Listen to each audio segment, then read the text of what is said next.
3 months ago, my son Michael's family moved into my home.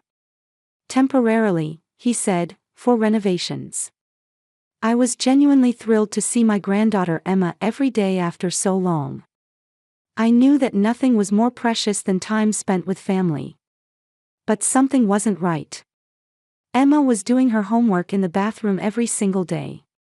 I first noticed it a week after they moved in. In the evening, as I passed by the bathroom, I heard the sound of a pencil scratching against paper coming from inside. I knocked on the door. "Emma, are you in there?" "Yeah, Grandma." "What are you doing?" "Homework."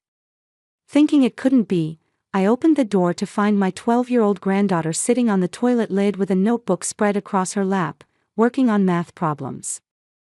Hunched over her small body under the dim light bulb. "Why don't you do it in the living room? There's a nice big table. I like it here. But it's inconvenient, isn't it? And so dark." "It's okay. I'm used to it." Used to it. Those words made my heart ache. How long had this child been doing her homework in the bathroom? That night, I asked my son about it. "Michael, why is Emma doing her homework in the bathroom?" Without looking up from his newspaper, my son answered. "She probably wants privacy." "Mom, please just leave it alone." His voice was cold. For my son to speak to me in that tone. Then I started noticing other strange things.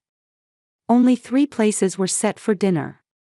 But my son's wife Sarah's plate was always half full. She said she had a small appetite. The laundry was clearly for 4 people. Sarah explained it was her clothes, but the sizes were wrong.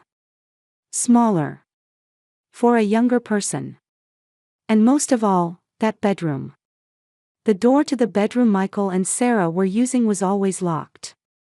"We're using it as a workroom. There are important documents, so please don't go in." That's what my son said. But one day, I heard it. A small sound from inside. Something dropping on the floor. "Is someone in there?" I called out. But there was no answer. At night, even after I went to my bedroom at 9, I could faintly hear sounds from downstairs. Footsteps. Something being dragged. The next morning, my son had deep circles under his eyes. What was happening in this house? I couldn't sleep from anxiety. One afternoon, Emma and I were alone. My granddaughter was heading to the bathroom again. I placed my hand on her shoulder. "Emma, won't you talk to me? Why do you do your homework in the bathroom?" The real reason. Emma bit her lip. Tears welled up in her eyes. "I can't say." "Why not?" "Dad said you wouldn't understand." Wouldn't understand. What wouldn't I understand? That night, I sat alone thinking. And then I remembered. That day 5 years ago. The day Michael came to tell me about his remarriage. What had I said? Raising a child you're not blood related to is hard. She's not your real daughter, after all. And a child with disabilities would just be a burden, wouldn't it? That moment when my son's face froze. It couldn't be. The next morning, I woke up early. 6 o'clock. I heard Sarah's voice from downstairs. "Good morning. Did you sleep well?" But Emma should still be sleeping. Who was she talking to? I went down the stairs. Peeking through the gap in the kitchen door, I saw Sarah feeding someone. But I couldn't see who it was. And today, the fateful day arrived. Michael and Sarah said they were going out. They had a doctor's appointment. Only Emma was staying home. Right after they left, Emma came to my room. With a serious expression. "Grandma, there's something I want to show you." "What?" "Please. Come with me." Emma's hand gripped my clothes. It was trembling. My granddaughter led me to the bedroom door. That room that had been locked for 3 months. Emma took a key out of her pocket. Dad doesn't know I made a spare key. Emma, but. Please. Look. The key was inserted. The door opened. I gasped. It wasn't an ordinary bedroom. The walls were covered with thick padding. Like cushioning material. Strange tools I'd never seen were lined up on the floor. Colorful balls and oddly shaped toys that seemed designed to stimulate the senses. On the bookshelf, thick files were arranged with labels that read, medical records. Safety rails were attached to the bed. And there was a girl sitting on the floor, playing quietly. About 15 years old, I guessed. Long black hair. Facial features that resembled Sarah's. The girl looked up at me. But she didn't say anything. She just stared. Who is she? My voice was shaking. My big sister. Her name is Lily. Emma answered quietly. Your big sister. You don't have a big sister. I do, Grandma. Lily is Mom's daughter. My stepsister. My mind went blank. Sarah's daughter. But Michael had said Sarah didn't have children. But Michael said. Dad lied. Because of you. Because of me. Emma nodded, tears streaming down her face. You said it, Grandma. That children with disabilities are a burden. That children you're not blood related to aren't real family. Dad was scared. That you would kick us out. The memory from 5 years ago came back vividly. That day, I had definitely said that. Opposing Michael's remarriage. When I heard Sarah's child had a disability. What had I said? Raising a disabled child is hard. Is it worth sacrificing your life for? Think about having your own children. Michael had stood up and left. Since then, he had never once mentioned Sarah's daughter to me. I had assumed she didn't exist. I was wrong. There was a daughter. There had always been. And she'd been in this house for 3 months. Out of my sight. The strength left my knees. I collapsed to the floor. For 3 months, here. Yes. Emma began to explain. In a small voice, but carefully choosing each word. 3 months ago, Lily was supposed to start a new therapeutic program. A very intensive one that required a quiet environment. But Michael's house was near a main road, with the constant sound of cars. Lily was sensitive to sound. So Michael wanted to ask me. But he couldn't tell me about Lily. The renovation was a lie. Dad and Mom kept hiding Lily so you wouldn't know about her. How? We were living together. You go for a walk in the morning, don't you, Grandma? Every morning at 8 for an hour. During that time, they'd feed Lily breakfast and give her a bath. After you went to bed at 9, everyone would spend time with Lily. Lily ate in this room, slept in this room. She hasn't been outside once. 3 months. This girl had been confined to this room for 3 months. Confined, that's. No, Grandma. Lily likes it here. Because it's quiet. Lily doesn't like loud noises. Or bright lights. This room is the perfect place for Lily. Emma sat down next to Lily. Lily still didn't say anything. She was just quietly moving the therapeutic tool in her hands. Lily can't speak. To my question, Emma answered. Right. She has autism. She can't talk. But she understands. She's really smart. Emma gently took Lily's hand. Lily, show Grandma your drawing. Lily picked up a sketchbook that was on the floor. She turned the pages and showed me one drawing. It was a picture of a family. 4 people were drawn. Michael, Sarah, Emma, and Lily. The 4 were holding hands and smiling. But at the edge of the drawing, there was one person standing apart. "That's you, Grandma," Emma whispered. "Lily wanted to meet you. She asks every day. Where is Grandma? Why doesn't she come?" But Lily can't talk, so she draws it in pictures. In the drawing, I was standing alone, far away from the family. There was no smile on my face. Tears overflowed. I couldn't stop them. Oh, what have I done? What did I do? Emma took my hand. "Grandma, I've been doing my homework in the bathroom because Lily is sensitive to sound. The sound of a pencil on paper, the sound of turning pages, those things hurt Lily. She panics and hurts herself. So I did it in the bathroom. Because the door is thick and the sound doesn't leak out." My 12-year-old granddaughter. For 3 months, she'd been doing her homework in the bathroom every day. To protect her sister. "Emma, you. Lily is my big sister. I love her." Emma said it as if it were obvious. As if there were no other option. I was far more foolish than this young girl. I had been fixated on blood ties and lost sight of real love. Emma loved Lily with all her heart, even though they weren't blood-related. She was willing to sacrifice her own comfort for her sister. Lily suddenly moved. She turned toward me and stared intently. Then she smiled slightly. A gentle, peaceful smile. Lily smiled.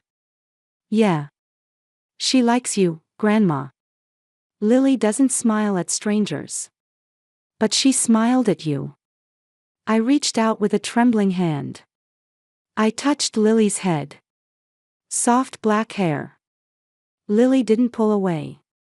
Rather, she leaned her face into my hand. "Lily. I'm sorry. Grandma was wrong. I said terrible things without even knowing you. Please forgive me." Lily didn't say anything. She had no words. But her eyes said everything. I hugged Lily. Emma joined us. The 3 of us embraced. How long did we stay like that? I lost track of time. The sound of the front door opening. "We're home." "Emma, where are you?" Michael's voice. I froze. So did Emma. Michael's footsteps came up the stairs. They stopped in front of the bedroom. He must have noticed the door was open. Oh no. Michael rushed into the room. Sarah followed behind. Both had pale faces. And they froze at the scene inside the room. Me hugging Lily. Emma with us. All 3 of us smiling. "Mom." Michael's voice was shaking. I turned around. My face must have been a mess from crying. "Michael. I'm sorry. I was wrong. It was all my fault." My son fell to his knees. Sarah was crying too. "Mom, I was wrong too. I should have trusted you. I should have talked to you properly." "No. You were just trying to protect your family. I made you think you had no choice." I took Lily's hand. Then I said to Michael and Sarah, "Introduce me to Lily. Properly." Sarah stepped forward. "Margaret. This is my daughter, Lily. She's 15. She has severe autism and can't speak. But she's kind, and smart, and she's my treasure. And my granddaughter." I said. "Welcome, Lily. From now on, you can call me Grandma. Even if it's just in your heart." Lily looked at me and smiled again. That night, for the first time, the 5 of us gathered around the dinner table. Margaret, Michael, Sarah, Emma, and Lily. Lily sat next to me. Emma said, "Lily wants to sit next to Grandma." Lily didn't say anything, but she smoothly sat down in the chair next to mine. Dinner was laid out on the table. Pasta that Sarah had made. Salad. Bread. And for the first time, 5 plates were set. Lily, what would you like to eat? When I asked, Lily pointed at the pasta dish with her finger. Pasta. Good choice. I put pasta on Lily's plate. Lily nodded slightly and picked up her fork. She began eating slowly, carefully. It was a quiet meal. But it was warm. Michael spoke. Mom, let me explain.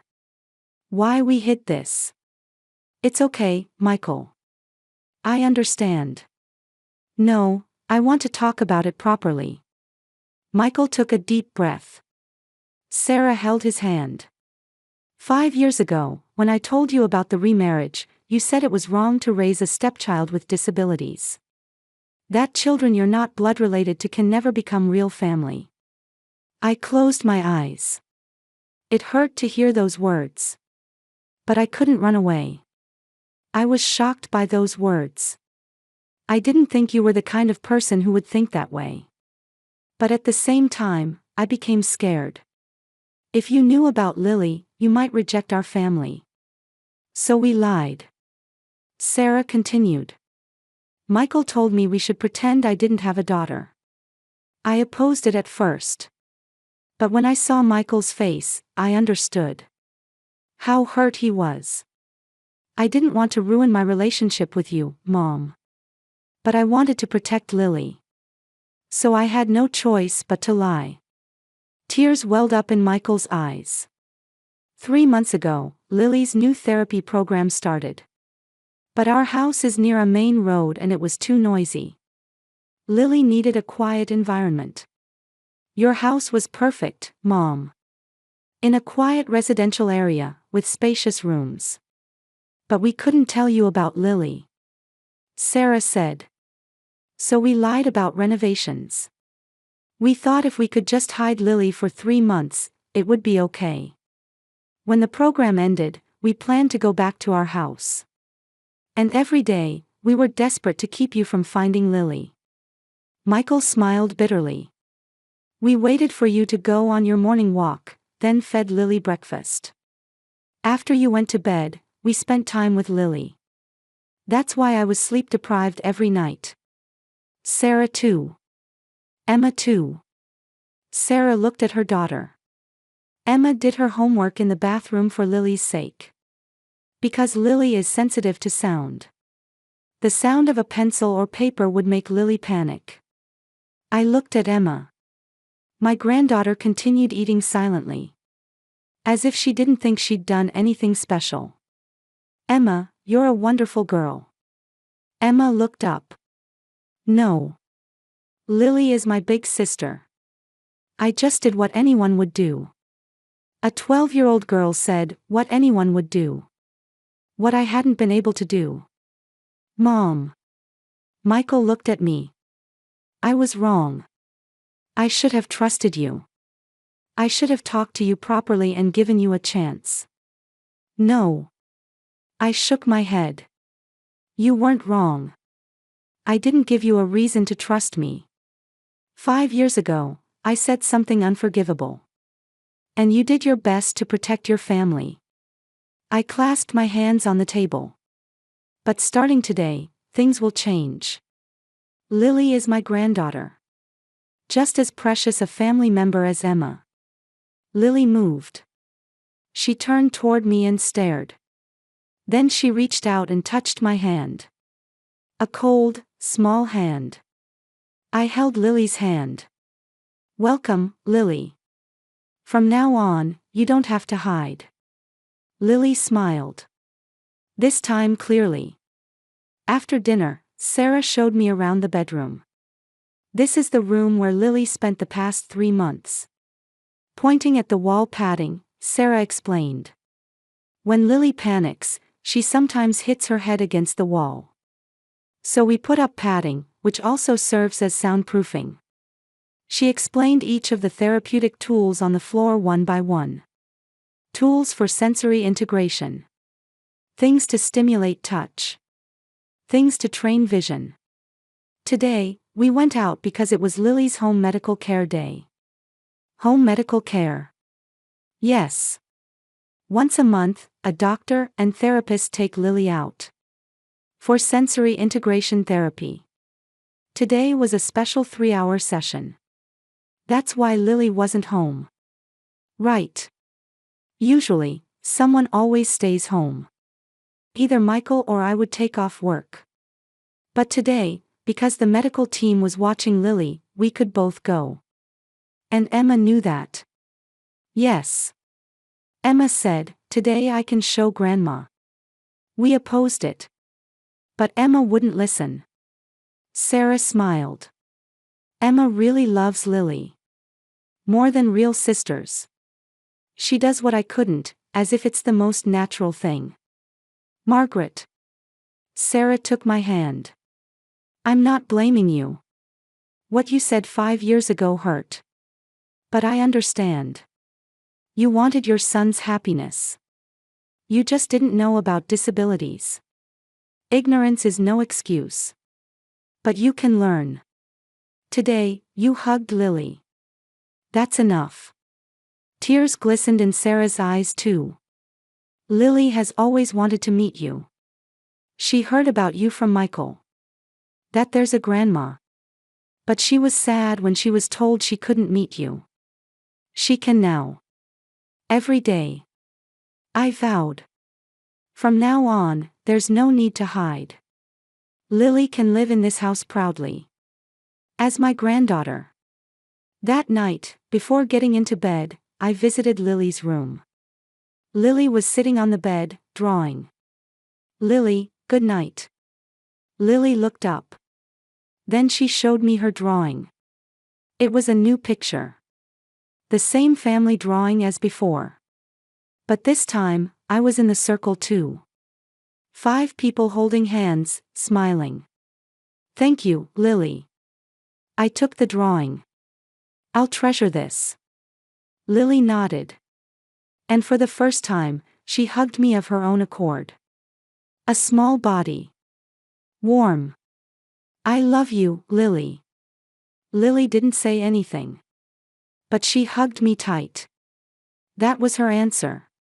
When I left the room, Michael was standing in the hallway. Mom. Michael. Thank you. My son said. For accepting Lily. Don't apologize. From now on, we'll face things properly as a family. I hugged my son. You're a wonderful father. Sarah, Lily, Emma, everyone looks happy. That's everything. Michael cried on my shoulder. I was so scared. That you would reject us. It's okay now. Family stays together. 3 months passed. My house changed.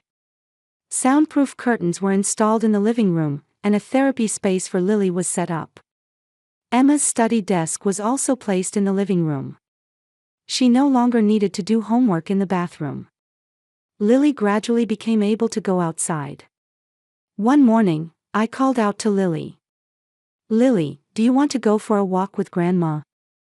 Lily looked at me and seemed to think for a moment. Then she nodded slightly. Sarah rushed over. Are you sure? Lily doesn't like going outside. It's okay. We'll go slowly.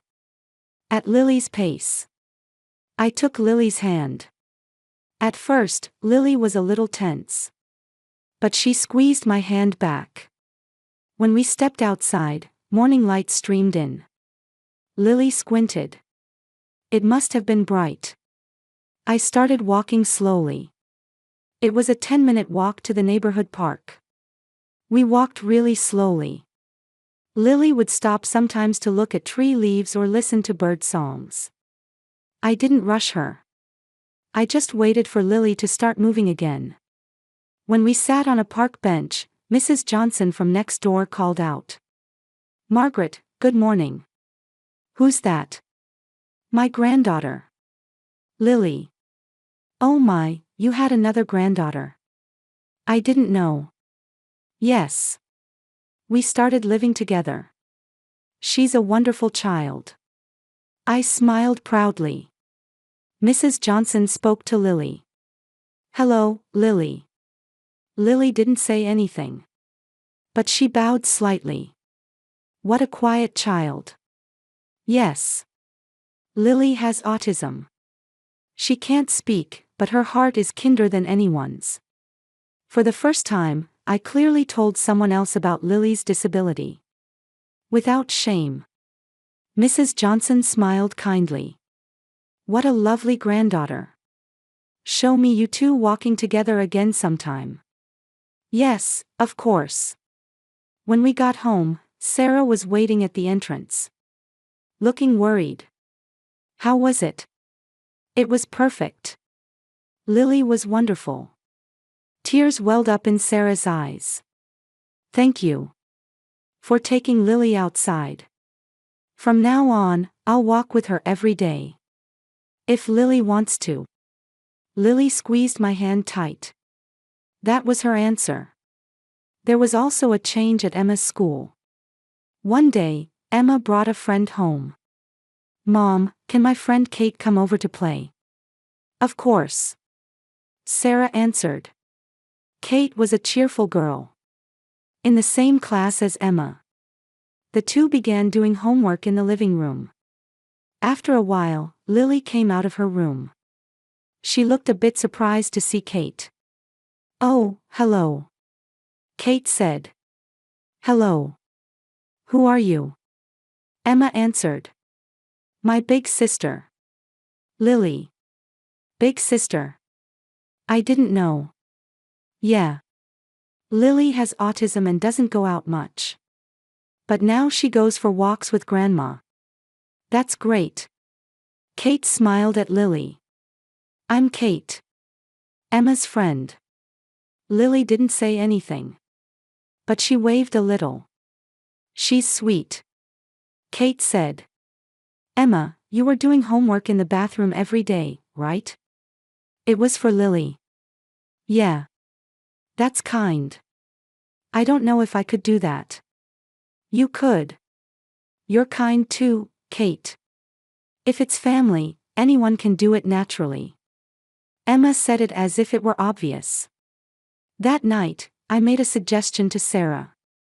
Sarah, you're a special education teacher, right? Yes. Actually, I'd like to volunteer. At your school. Sarah looked surprised. Really? Yes. I was a teacher for many years. But I didn't know anything about special education. After meeting Lily, I want to learn. About other children too. Margaret. Sarah took my hand. That's wonderful. The children will be so happy. Starting the next week, I began volunteering at Sarah's school. At first I was confused. Children with autism, children with intellectual disabilities, there were all kinds of children. Everyone was different. Everyone was special. But as I spent time with them, I realized.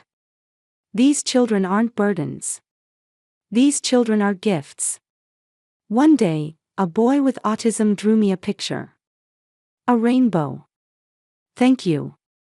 It's beautiful. The boy didn't say anything. But he smiled happily. It was the same smile as Lily's. And then Lily's 16th birthday arrived. We decided to have a small party at home. Just the 5 of us, a quiet party. Balloons were hung in the living room. But the kind that don't make noise. So Lily wouldn't be startled. I baked the cake. Chocolate cake. Sarah told me it was Lily's favorite. In the evening, we all gathered around the table. Happy birthday, Lily. We sang in soft voices. Loud voices would scare Lily. Lily's eyes were shining. She looked at the cake and clapped her hands happily. Now, blow out the candles. Emma said. Lily blew. It didn't go out in one try. Once more. Finally the flame went out. Everyone applauded. Quietly, gently. As I was cutting the cake, Lily stood up. She came over to me and hugged me. Lily. Lily hugged me tight. Long and strong. I love you, Lily. You're a precious granddaughter. Lily rested her head on my shoulder. It was warm. Michael said, "Mom, thank you. For everything." "No. Thank you. For teaching me." "Teaching you what?" "What real family is. It's not blood. Love makes a family." Sarah wiped away tears. "Margaret, you've changed. Lily changed me. Emma too. All of you." Emma said. "Grandma, it would have been better if you'd known from the beginning." "Yes. But I know now. That's enough." We ate cake. Lily savored it happily, slowly. That night, before getting into bed, I wrote in my diary. "I've lived 68 years, and today I finally learned. Family is bound not by blood, but by love. Lily is my granddaughter. Just as precious as Emma. No, perhaps Lily is the teacher who taught me the most important thing. To love. To accept. To change." 12-year-old Emma was much wiser than me. She loved and protected her sister, doing homework in the bathroom. There was no hesitation. From now on, I want to live like Emma. Like Lily, I want to see people with a pure heart. And I want to live as a real family, the 5 of us. When I looked out the window, stars were shining. Tomorrow I'll go for a walk with Lily again. In the park, sitting on a bench, looking at the sky together. We have so much time ahead of us. Irreplaceable time to spend as a family. Thinking about that warmed my heart. A year passed. The lock on Lily's room door was removed long ago. The door is always open. So Lily can come and go as she pleases. This morning too, I went for a walk with Lily. It's become a daily routine. The neighbors all know about Lily. Everyone kindly calls out to us. "Good morning, Margaret." "Lily, you look well today." "Good morning, Mrs. Johnson." I answer with a smile. Lily waves a little. It's a scene I couldn't have imagined a year ago. When we sit on the park bench, Lily opens her sketchbook as usual. She loves to draw. What will she draw today? After a while, Lily shows me the drawing. It was a picture of a house. A big house. Through the windows, you can see the silhouettes of 5 people. Everyone is smiling. Everyone is holding hands. It's beautiful, Lily. Lily smiled. Then she pointed to one person in the drawing. Me. Yes. That's Grandma.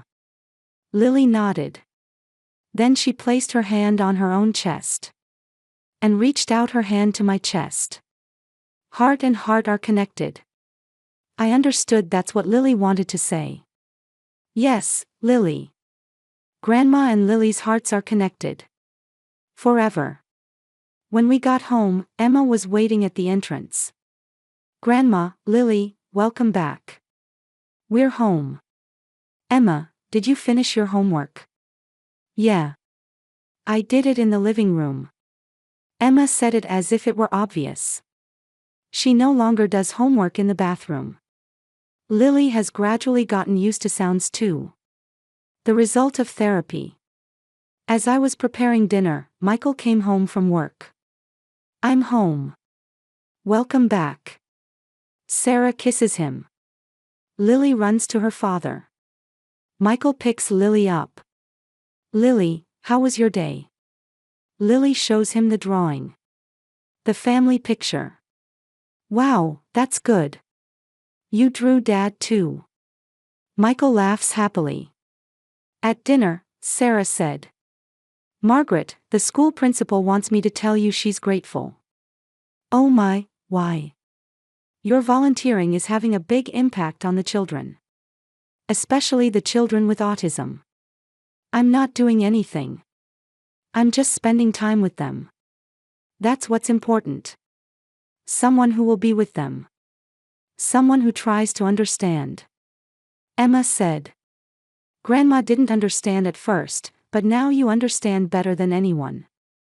Yes. Because Lily taught me. I looked at Lily. Lily was eating quietly. Sometimes she'd look at me and smile. That night, before bed, I stood by the window. I looked up at the starry sky. A year ago, I didn't understand anything. I thought blood ties were everything. I thought children with disabilities were burdens. But now it's different. Lily isn't a burden. Lily is a gift. A gift that taught me something precious. Emma is blood-related, but her love for Lily transcends blood.